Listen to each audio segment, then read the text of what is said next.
Le 26 juin 1989, à Lenexa, au Texas, deux jeunes femmes colocataires disparaissent sans laisser de traces. Que s'est-il passé? Où sont-elles? C'est ce qu'on va découvrir dans la suite de la vidéo.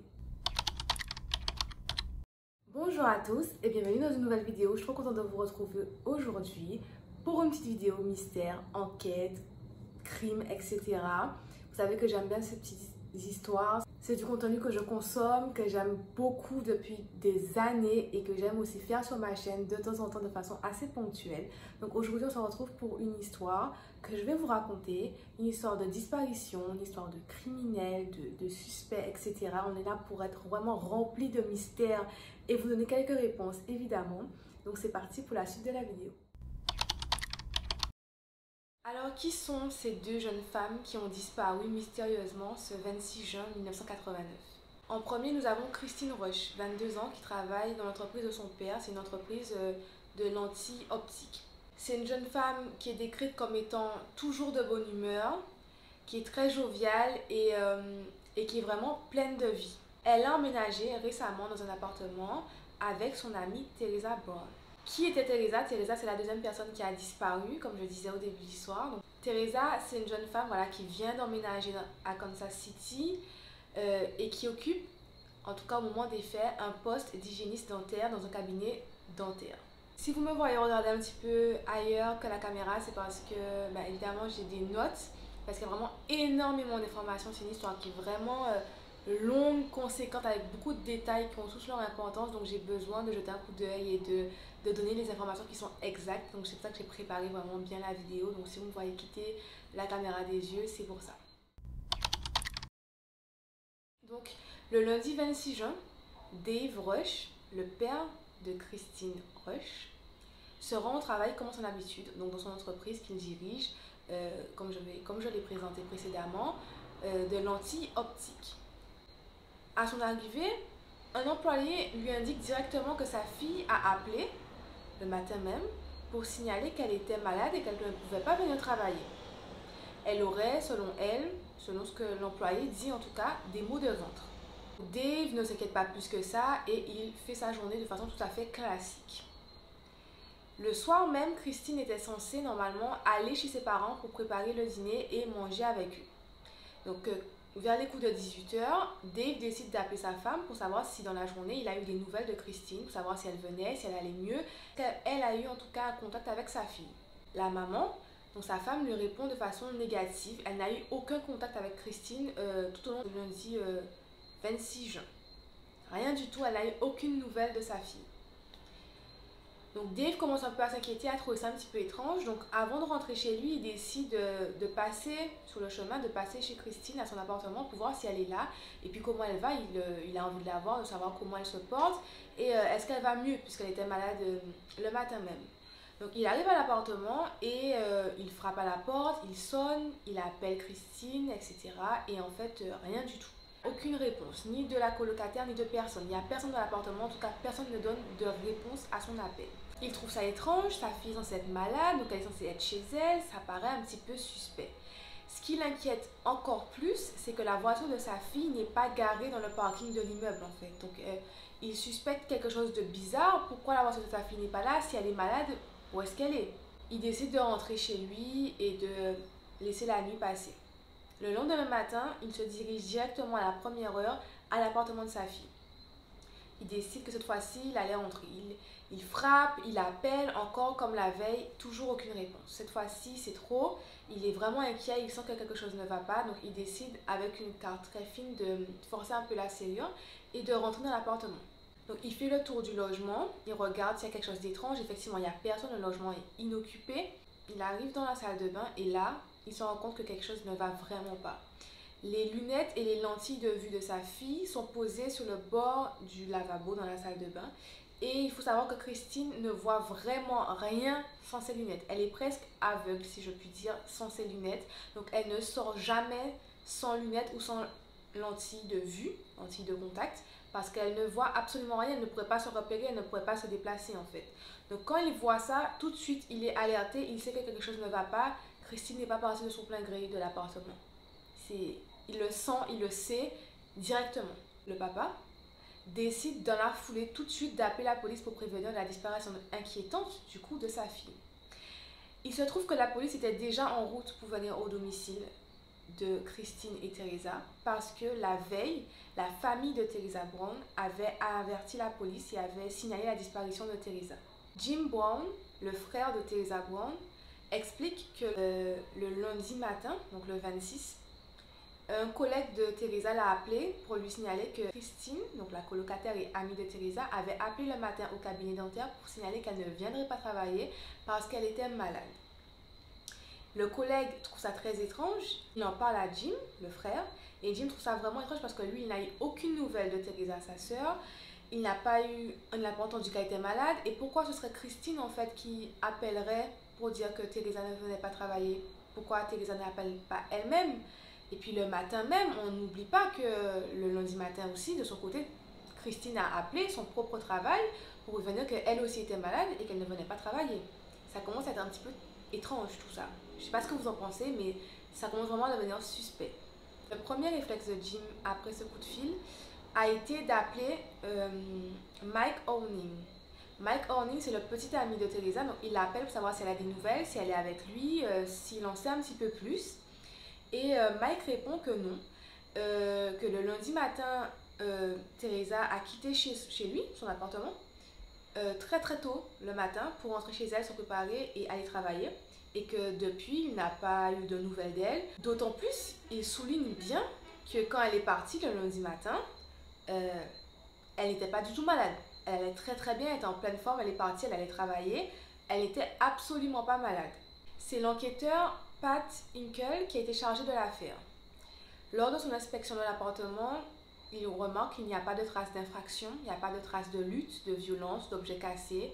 Il n'y a rien de vraiment étrange ou qui peut laisser penser qu'il y a eu un conflit, une dispute, ne serait-ce qu'une des filles qui est malade, rien du tout. Cependant, son instinct lui dit vraiment qu'il y a quelque chose de pas normal et que pour lui, il le sait directement, il le sent tout de suite, les filles ont été enlevées. Il sait que Teresa et Christine ont été enlevées, pour lui ça ne fait aucun doute. Il n'a pas de preuves, c'est seulement son instinct qui parle à ce moment-là.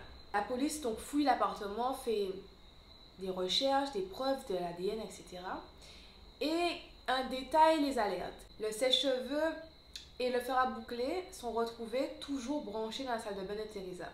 Ce qui les alerte sur le fait qu'il y a eu un départ précipité ou quelque chose qui a interrompu le fait qu'elle se préparait pour aller travailler et que du coup elle ait laissé ces deux objets branchés. À ce moment-là, la police décide de ne pas encore dire à la famille qu'ils suspectent un enlèvement parce qu'ils ne veulent pas les inquiéter et qu'il n'y a pas vraiment de preuves à l'appui pour vraiment confirmer ce qu'ils suspectent et ce qu'ils pensent. Donc la police fait le tour de la résidence pour interroger les voisins. Aucun d'entre eux n'a rien vu ou entendu de suspect, n'a rien à signaler. En cherchant dans les rues autour de la résidence, les policiers font une découverte qui est majeure et qui est vraiment assez importante.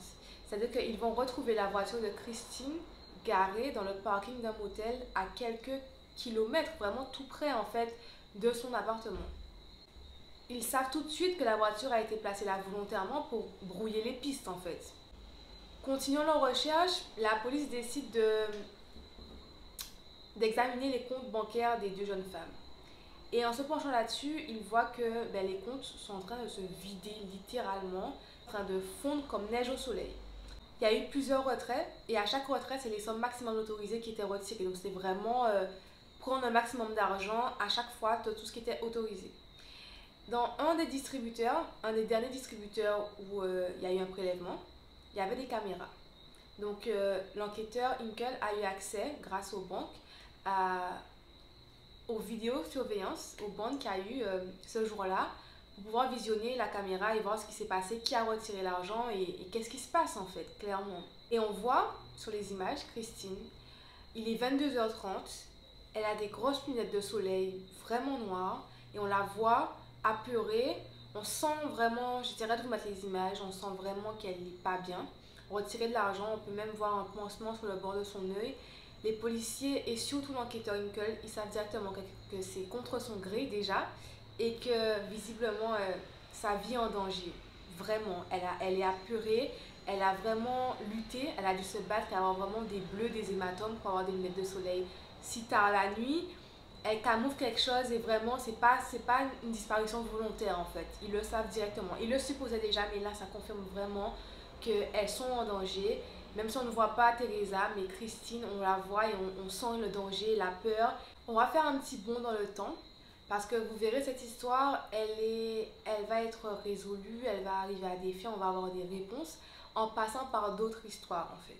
Donc là, on va faire un petit bond dans le temps, on va remonter avant la disparition de Christine et de Teresa.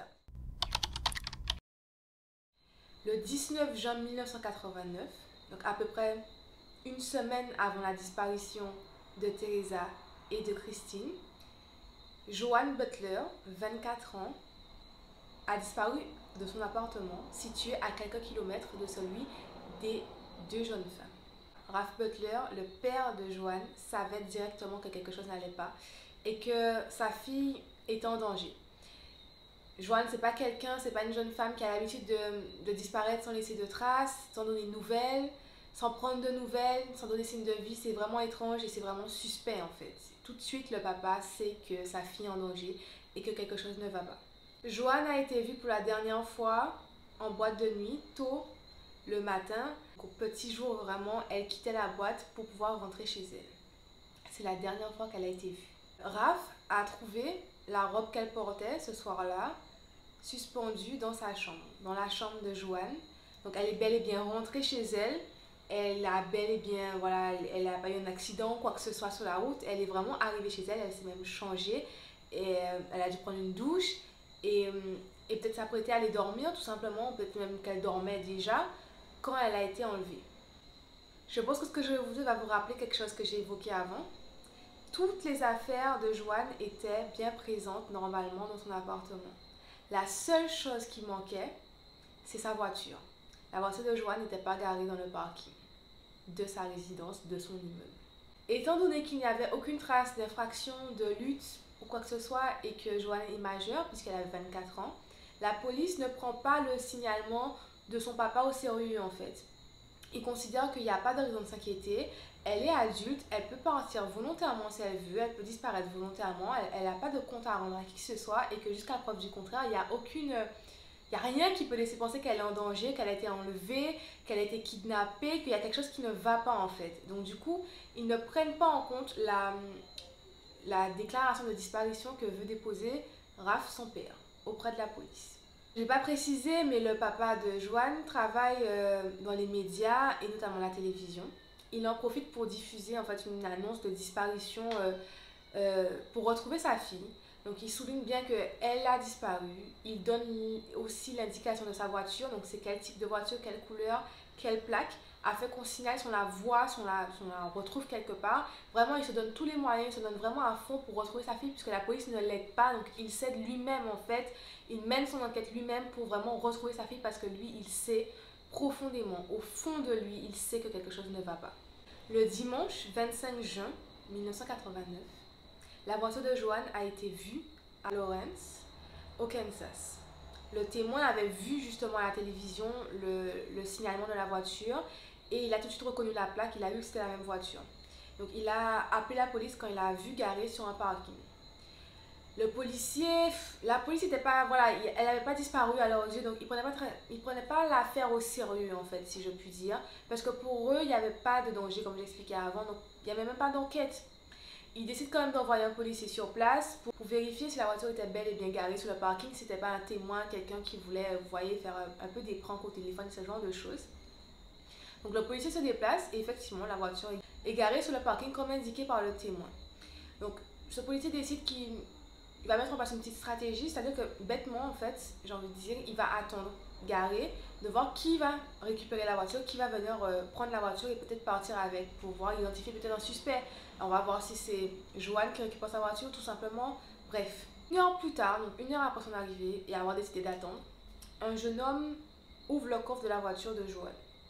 Le policier décide de descendre et d'aller à sa rencontre pour lui demander ses papiers. Il veut faire un contrôle d'identité basique simple.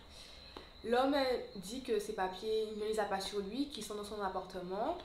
Donc le policier et le jeune homme s'en vont vers l'appartement afin que le suspect donne tout simplement ses papiers au policier. Arrivé dans l'appartement, l'homme rentre et il ferme tout de suite la porte derrière lui à clé, laissant le policier à l'extérieur. Donc ce dernier décide d'enfoncer la porte, puisque là c'est vraiment un comportement totalement suspect en fait, et il voit l'homme en train de s'enfuir par une fenêtre à l'opposé de la porte d'entrée. Donc s'ensuit une course-poursuite, mais le suspect va réussir à semer le policier, il avait déjà de l'avance et il courait très vite. Donc le policier n'a pas pu suivre et il a réussi à le semer. Le policier décide de fouiller la voiture de Joanne pour voir ce qu'il trouve à l'intérieur et il trouve un permis. Un permis avec l'identité du jeune homme qu'il venait justement de voir et qui s'était enfui. On a donc enfin un nom pour un suspect. C'est le début des réponses. Accrochez-vous bien. Il s'agit de Richard Grissom. C'est un criminel, donc il a déjà un casier judiciaire, qui sait se fondre. Donc ce criminel, cet homme, sait parfaitement se fondre dans le décor, dans la foule. Il s'agit d'un métis qui est à moitié afro-américain, moitié coréen. Il aime bien se faire passer pour un hispanique, ça passe très bien. Il aime se fondre en fait, il peut se donner plusieurs nationalités, plusieurs origines et réussir à ne pas être facilement identifiable. Il est habitué à fuir, il est habitué à semer les policiers. Ça explique aussi pourquoi il a pu semer ce policier aussi facilement en fait au final. Richard a déjà été condamné pour meurtre. Richard ayant déjà tué dans son passé, en plus en étant mineur, la tension commence vraiment à monter. Pour se dire que peut-être que malheureusement il a tué Joanne, on n'en sait rien en fait, mais on se rend bien compte que c'est quelqu'un de très dangereux, de très malin, qui sait bien passer entre les mailles du filet et qui est vraiment capable de tuer et de commettre l'irréparable en fait. La police met en place tout un dispositif pour réussir à intercepter et arrêter Richard Grissom. La ville est quadrillée, fermée, il y a des maîtres chiens, tout est vraiment mis en place pour arrêter Richard, c'est la priorité numéro 1. La police décide d'interroger un de ses collègues, Frenchy Thibodeau. Ce dernier explique avoir aidé Richard à échapper au barrage à son insu. Lui, il ne le savait pas. Ce qui s'est passé, c'est que Richard a appelé Frenchy pour lui dire que sa voiture était en panne et qu'il devait venir le chercher à Lawrence pour le ramener chez lui à Lenexa. Arrivé à son appartement, Richard Grissom a directement fait ses valises. Il explique à son collègue qu'il part, qu'il quitte la région, qu'il va en Californie, qu'il a besoin de changer d'air. La dernière fois que Thibodeau l'a vu, c'est quand il a déposé sa voiture sur le parking d'un motel. Vous faites la connexion ou pas que c'est pas sa voiture qu'il a récupérée sur le parking du motel? Voilà, je laisse le cheminement se faire dans votre tête. Après ça, Richard a été vu dans une résidence à Grandview, dans le Missouri, à 25 km de Kansas City. Il s'est enfui et a laissé la voiture sur place.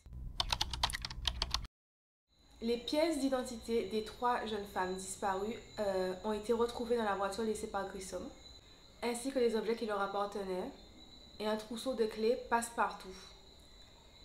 C'est grâce à ces clés passe-partout que Grissom pouvait entrer dans les appartements sans laisser de traces d'infraction, sans forcer la porte, en prenant par surprise ses victimes en fait. Une équipe spéciale a été créée pour chercher et intercepter Richard Grissom. L'équipe a reçu un appel d'une jeune femme habitant à Chicago qui disait être la petite amie de Richard. Elle a expliqué que ce dernier l'appelait régulièrement pour lui donner ses nouvelles et lui dire où est-ce qu'il était. Ils ont décidé de mettre son téléphone sur écoute. Peu de temps après, Richard a appelé et effectivement, il a révélé où est-ce qu'il se trouvait, au Texas. Il demande en plus de ça à sa copine de le rejoindre à Dallas. Elle accepte, évidemment, avec la complicité de la police. Richard a été arrêté à l'aéroport du Texas alors qu'il venait chercher sa petite amie. Dans la voiture laissée dans le parking de l'aéroport, les policiers ont retrouvé des milliers de dollars et un sac rempli d'outils qui servaient à réaliser ces crimes en fait. Il y avait des couteaux, des gants, des cordes, des lingettes et un pistolet à plomb. Grissom nie en bloc toute implication dans ces 2 affaires. Il est accusé du meurtre des 3 jeunes femmes, donc Joanne, Christine et Teresa, même si les corps n'ont pas été retrouvés. Dans le coffre de la voiture de Joanne, les policiers ont retrouvé du sang qui appartenait à cette dernière. Thibodeau explique un petit peu plus tard que Grissom espionnait Christine quelques jours avant l'enlèvement. Ils sont même rentrés tous les deux dans l'appartement et Grissom s'est directement dirigé vers le tiroir de sous-vêtements de Christine. Enfin, Thibodeau révèle à la police que Richard loue un box. Dans ce box, la police a retrouvé du ruban adhésif.